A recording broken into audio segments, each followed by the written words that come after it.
Assalamualaikum warahmatullahi wabarakatuh. Nama saya Ulay Firda Utami. Jadi di sini saya akan membahas tentang pasar oligopoli.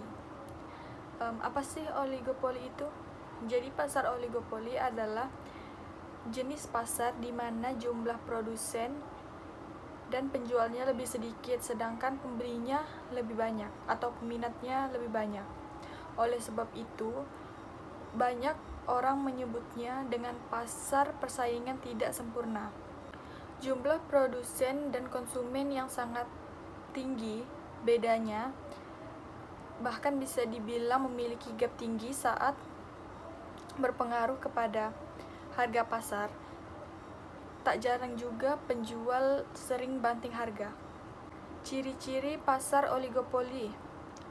Yang pertama adalah penjualan oligopoli bersifat homogen. Apa sih itu?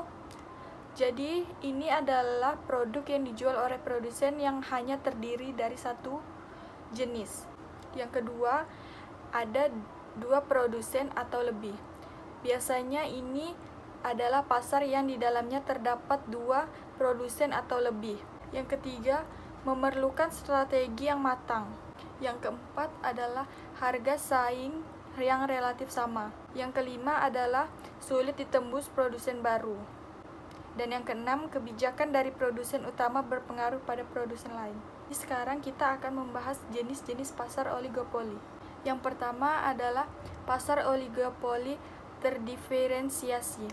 Produk yang dijual produsen bisa dibedakan, misalnya harga yang ditawarkan jauh berbeda antara produsen dengan produsen lainnya. Selanjutnya adalah pasar oligopoli non-kolusi. Pada jenis ini, produsen hanya akan memainkan harga dengan melihat perkembangan harga produsen lain. Yang ketiga adalah pasar oligopoli homogen. Dan yang terakhir ada pasar oligopoli kolusi. Dan kita sudah membahas jenis-jenis pasar oligopoli. Sekarang kita akan masuk ke kelebihan dan kekurangan dari pasar oligopoli. Yang pertama adalah kita akan membahas kelebihannya dulu. Kelebihannya adalah ada persaingan yang cukup ketat bagi produsen untuk memberikan manfaat terbaik kepada para konsumen. Dan yang kedua, perkembangan produk dalam oligopoli cukup pesat. Hal ini dipengaruhi oleh kesadaran produsen untuk menarik konsumen dengan memunculkan inovasi-inovasi baru.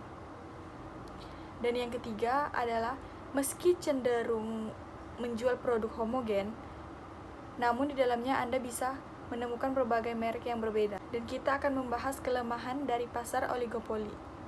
Yang pertama adalah produsen membutuhkan biaya serta strategi yang cukup besar. Upaya ini dilakukan untuk menarik konsumen agar lebih tertarik kepada produk mereka. Yang kedua adalah sering terjadi banting harga karena ada persaingan yang cukup pesat. Yang terakhir kita masuk ke contoh pasar oligopoli. Yang pertama adalah semen, industri rokok, jasa penerbangan, layanan telekomunikasi, dan industri kendaraan bermotor. Dan sebenarnya masih banyak lagi. Mungkin segitu saja yang bisa saya sampaikan. Wassalamualaikum warahmatullahi wabarakatuh.